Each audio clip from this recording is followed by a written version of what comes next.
11/7/2024 సాయంత్రం maybe around 7 o'clock మాజీ ముఖ్యమంత్రి శ్రీ జగన్మోహన్ రెడ్డి గారి మీద మరియు కొంతమంది పోలీస్ ఆఫీసర్స్ మీద కొంతమంది ప్రభుత్వ ఉద్యోగుల మీద శాంక్షన్ అనేది మర్చిపోయినారు, అది పక్కన పెడదాం. ఒక ఎఫ్ఐఆర్ క్రైమ్ నంబర్ 187/2024 రిజిస్టర్ కావడం జరిగింది. అఫెన్సెస్ ఏంటంటే మరీ దుర్మార్గం. 307 is the highest offense that is there. 307. దీనికి ప్రాథమికంగా బీజాలు ఎప్పుడు పడ్డాయంటే 14 మే 14, 2021.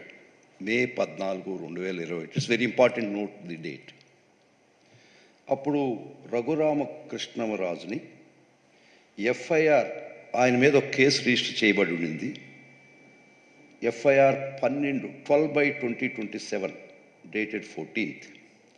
ఆ కేసులో వారు హైదరాబాద్లో ఉండగా వారిని అరెస్ట్ చేసి కన్సర్న్ జ్యూరిస్డిక్షనల్ కోర్టుకి, గుంటూరు పరిధిలో కోర్టుకు తీసుకురావడం జరిగింది. ఆ నేపథ్యంలో వారిని 14వ తేదీ మే అరెస్ట్ చేసి సాయంత్రం 5 గంటలకి కోర్టు వారి దగ్గర తీసుకొచ్చి సెక్షన్ 167 ప్రకారం ఎప్పుడైతే when the investigation cannot be completed with in 24 hours, అప్పుడు మాత్రం మ్యాజిస్ట్రేట్ దగ్గరికి పోయి 57 అనేది సిఆర్పిసిలో చెప్తుంది. 24 గంటలు మాత్రమే, 24 గంటల వరకు ఒక అరెస్ట్ చేసిన ముద్దాయిని పోలీస్ కస్టడీలో పెట్టుకోవచ్చు. అప్పటికీ కూడా ఇన్వెస్టిగేషన్ కాకపోతే మ్యాజిస్ట్రేట్ దగ్గర ప్రొడ్యూస్ చేయాలని సెక్షన్ 57 చెప్తుంది. సో ఆ విధంగానే ఆయన సాయంత్రం 5 గంటలకు అరెస్ట్ చేశారు, ఇన్వెస్టిగేట్ చేశారు. 15వ తేదీ సాయంత్రం 5 గంటలకి వారిని concern magistrate 6th additional judicial magistrate of first class Guntur అక్కడ ప్రొడ్యూస్ చేయడం జరిగింది. కాబట్టి చట్ట ప్రకారం 5 గంటలకి 14వ తేదీ అరెస్ట్ చేశారు.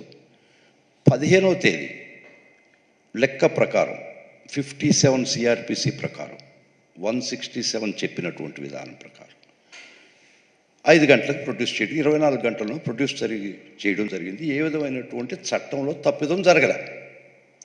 కానీ ఆ విషయంలో వారు on the intervening knight of 14/15 ఆ రోజు కస్టడీలో నన్ను టార్చర్ చేశారని చెప్పి వారు ఇప్పుడు కంప్లైంట్ ఇవ్వడం జరిగింది. దానిలో చాలా స్పెసిఫిక్గా రాశారు వారి కంప్లైంట్ ఒకసారి చదివితే, ఈ కంప్లైంటు డేటెడ్ June 11, 2024, అంటే సుమారుగా 3 సంవత్సరాల తర్వాత. అఫెన్స్ జరిగింది 14 June 21లో, మే 21లో 14. 11 June 2024లో వారు ఒక మెయిల్ పంపించడం జరిగింది to the superintendent of police, Guntur district, Andhra Pradesh, వారు త్రూ ఎ మెయిల్. అది 11వ తేదీ వారికి రీచ్ అయింది. కానీ 11/7 నిన్న కేసు రిజిస్టర్ జరిగింది.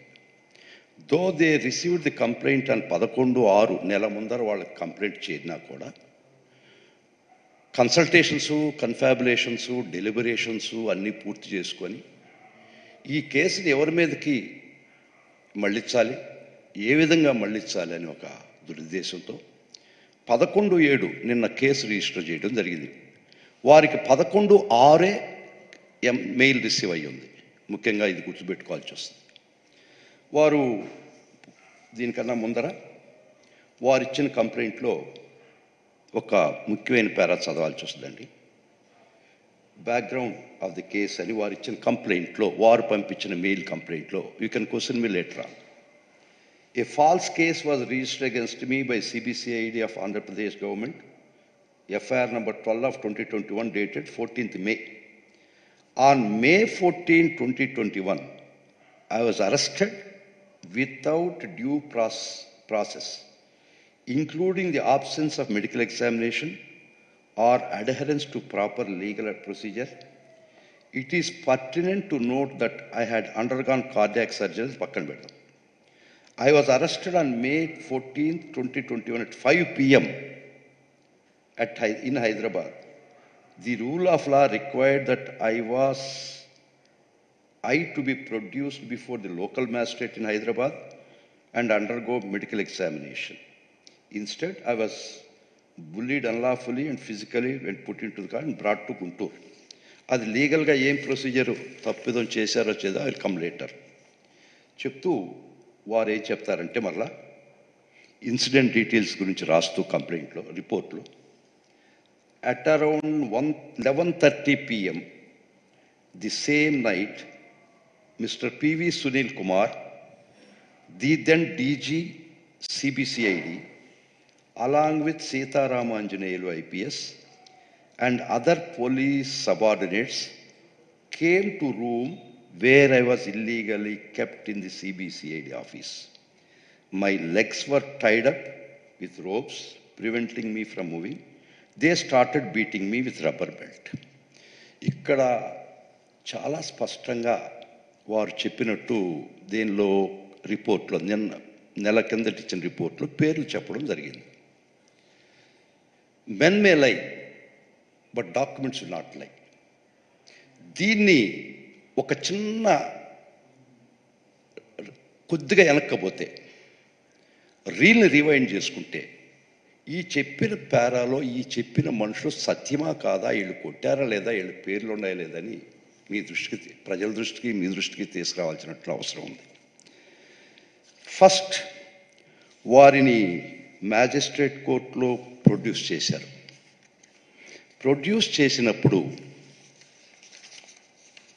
చేస్తే వారి యొక్క స్టేట్మెంట్ మ్యాజిస్ట్రేట్ గారు రికార్డ్ చేయడం జరిగింది. మ్యాజిస్ట్రేట్ గారి దగ్గర వారి యొక్క స్టేట్మెంట్ రాస్తే అది రికార్డ్ చేయడం జరిగింది టేకన్ అప్ ఇట్లో. అక్కడ ఫస్ట్ టైం వారు ఏమి చెప్పారు అంటే, ఇప్పుడు చాలా స్పష్టంగా పేర్లు ఏదో చెప్పినట్టు చెప్తున్నాడు. ఆ 15వ తేదీ సాయంత్రం మ్యాజిస్ట్రేట్ దగ్గర ప్రొడ్యూస్ చేసినప్పుడు first statement before the magistrate, the earliest magistrate దగ్గర వర్షన్లో ఏమి చెప్పాడంటే, at about 11 or 11:15 suddenly minimum 5 persons entered into my room. By that time they covered their faces with handkerchiefs. పేర్లు చెప్పలేదు, సునీల్ గారి పేరు చెప్పలేదు, సీతారామాంజనేయులు గారి పేరు చెప్పలేదు. ఈ ఎఫ్ఐఆర్లో నమోదు పరిచిన ఈ పోలీస్ ఆఫీసర్ ఏ విధంగా ఈ పేర్లు పెట్టినప్పుడు కూడా కొంతైనా మినిమం ఆలోచన చేయాల్సిన అవసరం ఉంది. జగన్మోహన్ రెడ్డి గారి పేరు చెప్పలేదు. ఇది చాలా ముఖ్యమండి. When was produce for the first time అంటే తన ఆలోచనలు, తన ప్రోద్బలం, తన యొక్క ఎవరిని ఇరికించాలా, ఎవరిని ముద్దాయిలు చేయాలా అని ఆలోచనకు ముందరగా true and correct version first time before the magistrate when was produce చేసినప్పుడు 15వ తేదీ సాయంత్రం 5 గంటలకి గుర్తు తెలియని వ్యక్తులు, మాస్క్డ్ పర్సన్స్ బెట్ మీ. కానీ ఇక్కడికి వచ్చేతలకి, చిలక పలుకులకు వచ్చేతలకి చాలా స్పష్టంగా రూమ్లోకి వచ్చింది P V Sunil Kumar, then DIG along Sitaramanjaneyulu and others. ఇది ఎంత దుర్మార్గం అండి. సరే, ఇంకొకటి కూడా తీసుకున్నాం. వీరు తర్వాత మెడికల్ బోర్డ్ ఎగ్జామినేషన్కి ప్రొడ్యూస్ చేయడం జరిగింది. కోర్టు ఆర్డర్, హైకోర్టు, గౌరవ హైకోర్టు వారి ఆర్డర్ ప్రకారం వారిని మెడికల్ బోర్డ్ ఎగ్జామినేషన్ ప్రొడ్యూస్ చేసినప్పుడు వారి స్టేట్మెంట్ ఫస్ట్ టైం ఏ బేసిక్ క్రిమినల్ లా తెలిసిన అడ్వకేట్ కానీ ఎవరు కానీ వారిని ఫస్ట్ హాస్పిటల్లో ప్రొడ్యూస్ చేస్తే అప్పటికి ఆలోచన ఎవరిని ఇరికించాలా, ఎవరిని దుర్మార్గంగా కేసులో లగించేయాలన్న ఆలోచన రాకముందు ఆ స్టేట్మెంట్కి అంత ఇంపార్టెన్స్ ఉంది. సరే, వీరిని ప్రొడ్యూస్ చేసినప్పుడు మెడికల్ బోర్డు దగ్గర on 16th 16/5/2021 history of assault assault by unknown persons, నాకు తెలియనటువంటి వ్యక్తులు. కానీ రిపోర్ట్కి వచ్చేసరికి సీతారామాంజనేయులు గారు వచ్చేస్తారు, పివి సునీల్ గారు వచ్చేస్తారు, జగన్మోహన్ రెడ్డి గారు కూడా ఈ కేసులో ముద్దాయి అవుతాడు. ఇంతకన్నా ఒక కేసు, తప్పుడు కేసు, ఫాల్స్ కేసు, నీ వర్షన్ కరెక్ట్ కాదు, నువ్వు కాలక్రమేణా నువ్వు పెంచుకున్నటువంటి ద్వేషంతో నువ్వు ఎవరినైతే ముద్దాయిలు చేయాలని ఇన్ని సంవత్సరాల తర్వాత ఆలోచన చేసినావో, నీకు ఎవరి మీద అయితే ద్వేషం ఉందో వారిని ముద్దాయిలు చేయడం జరిగింది. Again and again I'm tell you, నిన్ను ఇక్కడ కంప్లైంట్లో మటుకు పివి సునీల్ కుమార్ గారు, సీతారామాంజనేయులు గారు వచ్చారు, కొట్టారు, ఇంక ముగ్గురు కొట్టారు, దట్స్ ది కేస్. ఇది నిజమై ఉంటే నీకు సీతారామాంజనేయులు గారు, పివి సునీల్ గారు, డీజీ ఇంటెలిజెన్స్ వాళ్ళు వచ్చి నేను నిజంగా కొట్టుంటే నువ్వు ఎక్కడ చెప్పుండాలి ఈ మాట?